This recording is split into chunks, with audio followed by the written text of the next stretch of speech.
ඊටම පිරිසිදු තෙල් තමයි පහන් පූජාවට ගත්තේ.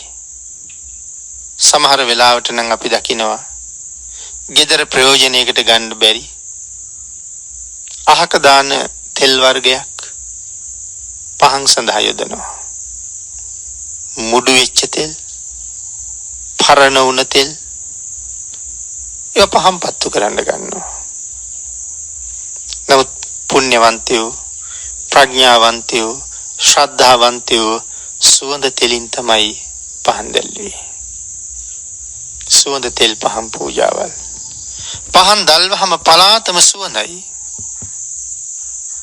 අතින් හිඳගත්ත පොල් තෙල්, ගිතෙල්, තල තෙල්, ඖෂධීයමය වෙච්ච කොඹ තෙල් මේ වගේ දේවල් විශේෂයෙන් පහන් පූජාවට යෙදුවා.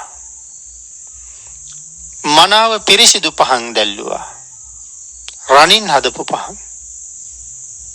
ඊට අමතරව තවත් නොඑක් පිරිසිදු පහන්. එහෙම කල්පනා කරලා බලහම අපේ පහන් පූජාවල් සමහරලාට කොච්චර දුප්පත්ද කියලා හිතෙනවා. සෑයක් වඳින්න ගියහම, බෝධින් වහන්සේ වඳින්න ගියහම, පොයට පන්සල් ගියහම පන්සල් තියෙන පහන් වැටවල් අපි තෙල් තිර අරගෙන යනවා. අපි තියෙන පහන් වැටේ පහන් වලටම එහෙම්මම තෙල් වක් කරලා අපි තිරෙත් ඒකට යොදලා එනවා. හැබැයි ඒක උසස් පූජාවක් කියලා මට හිතෙන්නේ නැහැ. සමහර වෙලාවට මේ පහන බොහොම අපිරිසිදුයි. කාලයක් තිස්සේ දල්වලා ඒ පාන බොහොම කළු වෙලා දැලි වැදිලා. අතින් අල්ලන්නේ නැහැ අපි. ඇල්ලුවොත් කොළ කෑල්ලකින්. නැත්තම් අල්ලන්නෙම නැහැ. ඒ තරම් දැලි.